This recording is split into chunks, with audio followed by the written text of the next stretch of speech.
Hello friends, welcome to my channel Clinical Biochemistry by Dr. P.K. Prabhakar. Today we are going to talk about HDL metabolism HDL means it is high density lipoprotein. So we are going to talk about the metabolic process of metabolism of high density lipoprotein.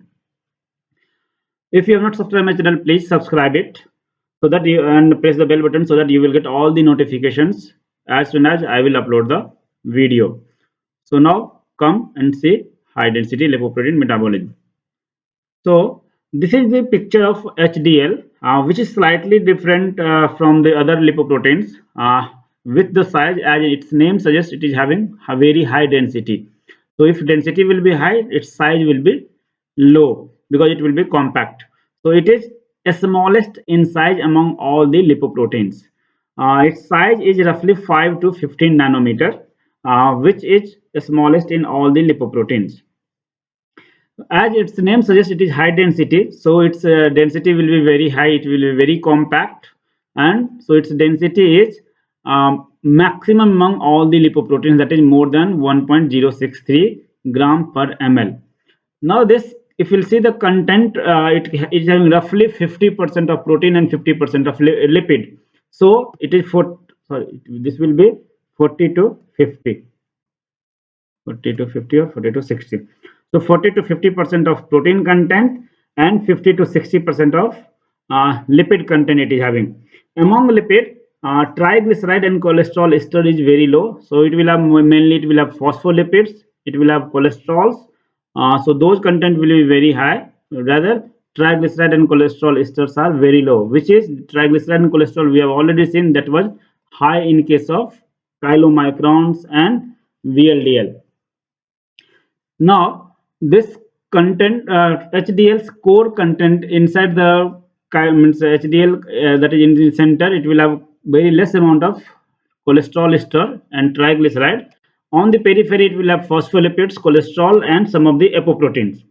Some common apoproteins are apoprotein A1, apoprotein A2, apoprotein C1, apoprotein C2, and apoprotein E. Now we'll go to and see the other than these apoproteins, there are a number of apoproteins are also there. Apoprotein means the protein part of the lipoproteins.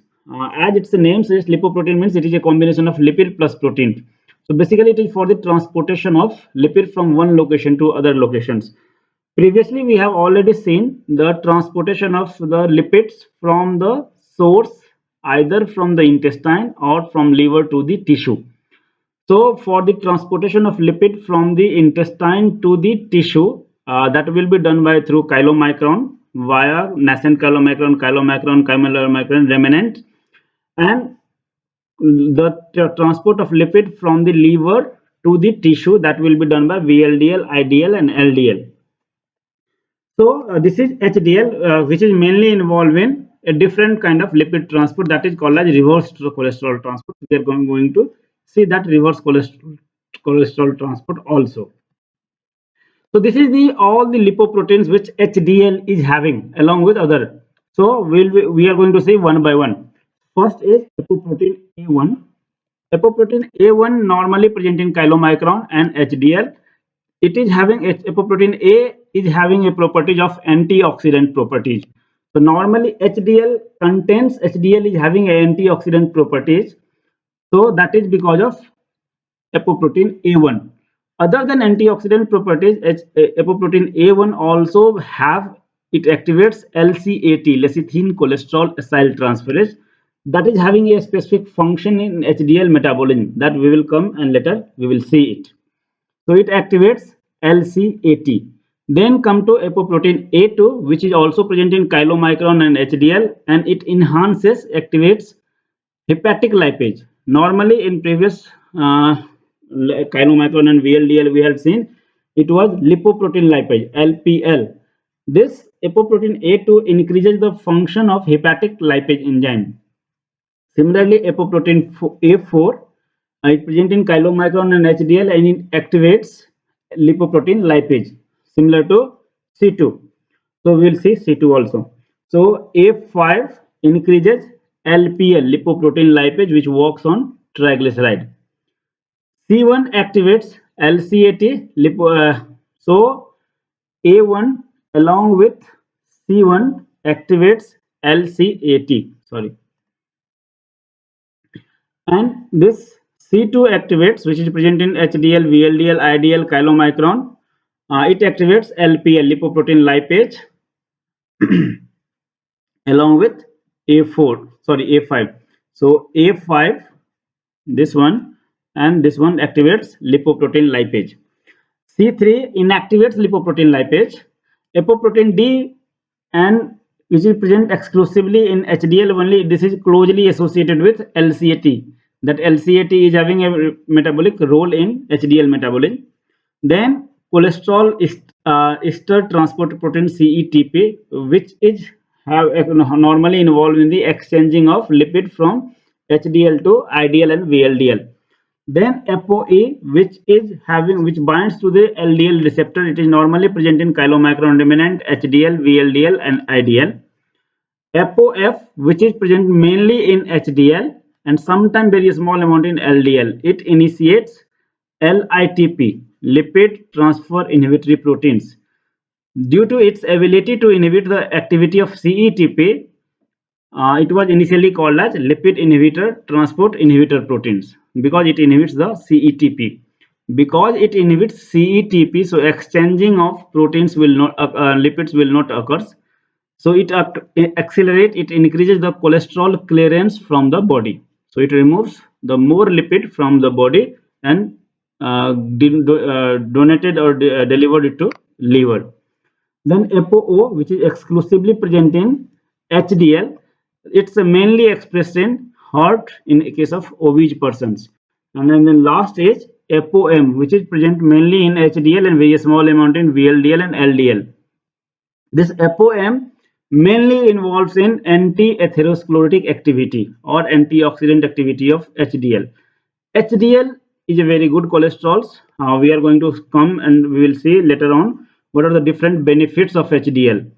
So the major benefits of HDL is because HDL behaves as antioxidant. HDL functions as having anti-atherosclerotic activity, and those are because of this apoM. So apoM exclusively expressed in liver and kidney. It is a membrane-bound protein, and it involves in lipid transportation. It exhibits antioxidant and anti-atherosclerotic activity through cholesterol efflux from the cells, and plasma forms only from the liver. So these are the different apoproteins and their functions. So you can pause the video, you can remember it, you can write it. There are few important things you need to remember: which one is the activator of the enzymes, which one is the inhibitor of the enzymes, and because of which HDL is having a better properties or the it is good for our health. So you need to remember it because these are the questions, MCQ based questions in different competitive exams like CSIR, GATE, JAM, NEET, and some other exams. Now if you see the functions of HDL, because of number of apoproteins it is having and the functions it do. So HDL is a very good cholesterol. So main function of HDL is it promotes the cholesterol efflux. It removes cholesterol lipids from the tissue, deliver it to the liver for the reprocessing, reutilization. So inside body, inside the blood, cholesterol level going down, yeah, HDL decreases it. So this is called as reverse cholesterol transports. So normally the transport of cholesterol is from intestine or liver to the tissue, but HDL do in reverse way, that is from the tissue to the liver. So that's why it is called as reverse cholesterol transport, and that is better for our health. Then HDL also having anti-inflammatory properties because of number of apoprotein it is having. It is having antioxidant activity because of number of protein, number of enzymes it contains. HDL contains number of enzymes which behaves as an antioxidant, which imparts its antioxidant properties. Then it also increases nitric oxide productions for vasodilations. It protects against the LPS activities, lipopolysaccharides from the bacteria from the different origins. It is working as a vasoprotective. It protects our blood capillaries. It is anti-fibrotic and it is anti-thrombotic. So it protects our heart as well. So HDL is overall having a very good activity.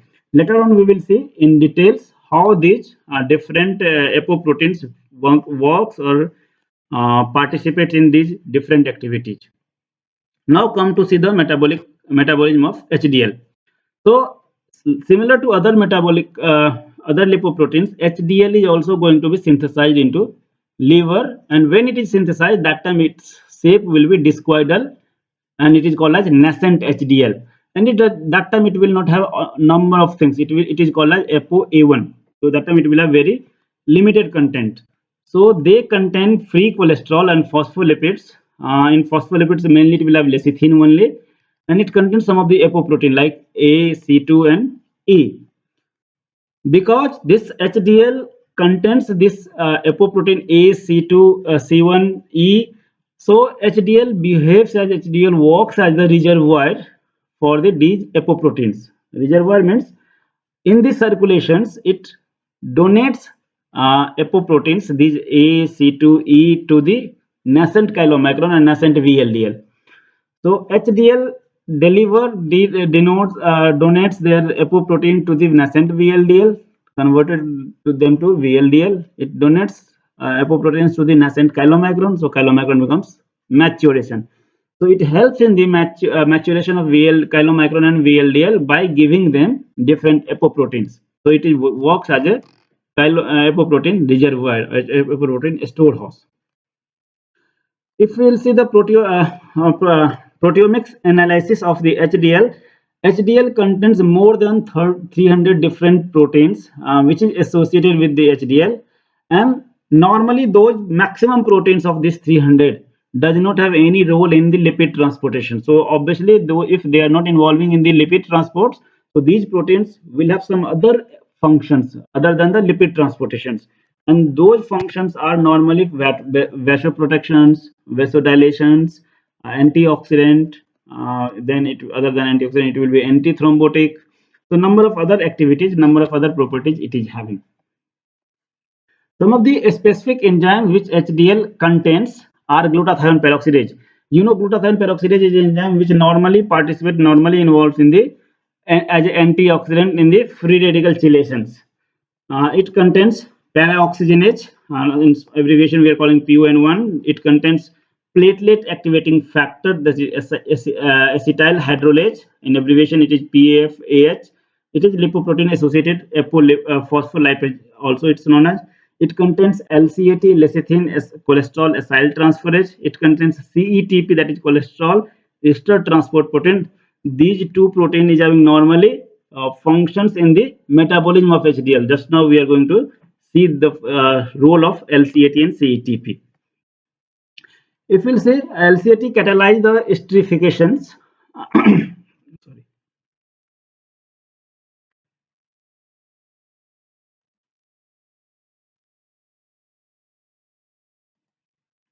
So these two proteins is having very important role in the HDL metabolic process or metabolic way. Just now we are going to see their roles in the HDL metabolism. Now this is the metabolic process, metabolism of HDL. I have told you HDL is also similar to VLDL. HDL is also going to be synthesized into maximum in liver, and some portion is coming synthesized in intestine also. Whenever it will be synthesized, that time it will have a discoidal shape. It is called as apoA-I. At this moment of time, it is having cholesterol, cholesterol esters, lipids, and any other proteins are deficient. So these are things are not there. So this discoidal nascent HDL, this is nascent HDL, which gets these cholesterol ester on the pathway from the different places. So this discoidal HDL come to the circulation. Inside circulations, they acquire some cholesterols from the macrophagic cells. In macrophage, it will be metabolized, fatty acids, fats will be metabolized, and it will give you cholesterol. So that cholesterols come out of those cells through a transporter, that is ABCA1. Through that transporter, it comes to the, and it will be taken by HDL, discoidal HDL. So now because HDL gets this cholesterol, after that the role of LCAT comes. So LCAT is going to convert cholesterol into cholesterol esters. So just we will see the what is the role of LCAT. So LCAT catalyzes the esterification of free cholesterols. Free cholesterol means from where they are getting free cholesterol, that is from by fatty acid of lecithin, which is present in the extrahepatic tissue. Extrahepatic tissue means other than liver. Mainly it will be from macrophagic cells. So it is present in extrahepatic tissue and transferred to the HDL. So all those cholesterol will be esterified by this LCAT. So this is the diagram where this is discoidal HDL, which is having some of the apoproteins. This discoidal HDL, we are having unesterified cholesterol in the extra circulations. This unesterified cholesterol will be converted to cholesterol ester by LCAT, this lecithin cholesterol acyl transferase, and that will be taken by this discoidal HDL, so it becomes slightly spherical. No, so as soon as discoidal HDL, nascent HDL gets cholesterol ester, it becomes its shape becomes spherical. At the same time, phosphatidylcholine also converted to lysophosphatidylcholine. This apoprotein A, which is present in HDL, in discoidal HDL, already apoprotein A is there. It promotes this activity of LCAT. So it is having LCAT as well. It is having A also. So apoprotein A, which is present here, activates the LCAT activity. LCAT converts this unesterified cholesterol into cholesterol ester, and that will be taken by this discoidal HDL from the circulations, and it becomes spherical. This so HDL also accepts free cholesterol from other circulatory lipoproteins. Means LCA, because of this, HDL also gets cholesterols from other circulatory lipoproteins like VLDL, like chylomicron, like IDL, like LDL. So from there also it gets cholesterol ester. Any free cholesterol taken by HDL undergo LCAT catalyzed esterification. So if they this HDL will get cholesterol ester, it's fine. But if they will get free cholesterol, that will be esterified by this LCAT. So the function of LCAT is to esterify all the free cholesterol taken by discoidal HDL or nascent HDL, so that it will be cholesterol ester. So in HDL, because of this LCAT, cholesterol concentration decreases and cholesterol ester concentration increases. Now come to see the rest of the metabolic process. So now this cholesterol is metabolized, so cholesterol becomes cholesterol ester and it becomes slightly spherical, and it is called as HDL3. After that, the role of CETP is coming for the exchanging of lipids from other circulatory lipoproteins. So we are going to see the detailed CETP functions. So this again, LCAT works and converts more cholesterol into cholesterol ester, and HDL2 converted to HDL2. Now this HDL2, it comes and binds to the liver with a specific receptor, that is SRB1. So through this receptor, HDL goes into the liver for the reprocessing. The main function of the transporting of this cholesterol from the circulation to the liver, and this is a reverse way. Normally, till now we have seen normally lipids is transported in this way, from intestine to the tissue or from liver to the tissue, that by VLDL and chylomicron. But here HDL transports lipids into other way. So it is called as reverse cholesterol transport. So this is VLDL transportations, VLDL metabolic process. So nascent VLDL converted to IDL, IDL to LDL, and LDL is going to oxidized. So there is an exchange between the lipids from this HDL and VLDL, LDL. So there we are having a role of CETP, cholesterol ester transfer protein, CETP. As in picture you are going to see it, this is our VLDL, which is having less density, and density will be very low, but size will be very large. As HDL is having high amount of cholesterol ester, so cholesterol ester is going to be transported to the VLDL. So cholesterol ester goes from HDL to VLDL, and from VLDL it receives triglyceride. So there is an exchange between cholesterol ester and triglyceride from VLDL, IDL or LDL. This is due to CETP. So CETP is a protein which is synthesized in liver hepatocytes only. It facilitates the exchange of components, mainly lipids, from the different lipoproteins. And CEPT can transfer cholesterol ester from HDL to VLDL or LDL, and in reverse, in response, it gets triglyceride from them. So this is the function of cholesterol ester transfer protein. Because of this cholesterol ester transfer protein, HDL gets more triglyceride, having less cholesterol ester, and in response, VLDL will have more cholesterol ester and less triglyceride. So the HDL particle with cholesterol ester trapped inside which enters into the hepatocytes by a receptor mediated endocytosis receptor is SRB1. In the liver, the cholesterol ester is degraded to cholesterols and it will be reused, reprocessed. So the cholesterol is reutilized in the synthesis of bile acid and lipoproteins, or excreted into the form of biles through intestine. So this is the metabolic process of HDL. The main function of HDL was the donation of lipoproteins, apoproteins to the nascent VLDL and chylomicron. Other than that one, it also help. Main other functions are transportation of cholesterol from the circulation to the liver. These are the two important functions. Other than those two important functions, HDL is also having working a number of other functions, other physiological activities. Also, the two important activities are antioxidant and anti-inflammatory activities of HDL. So this activity is done because of number of apoproteins it is having. So one by one we are going to see how these apoproteins behaves, works for the benefits for the good activity of HDL. So first apoprotein A1, which helps in the reverse cholesterol transport. So it reduces the cholesterol in the circulations, because it induces reverse cholesterol transport, so it reduces the cholesterol level into the circulations, and so it will be helpful in the atherosclerosis. It also removes oxidized phospholipid from oxidized LDL and from the foam cells. So there also it will be helpful because it reduces the oxidized LDL.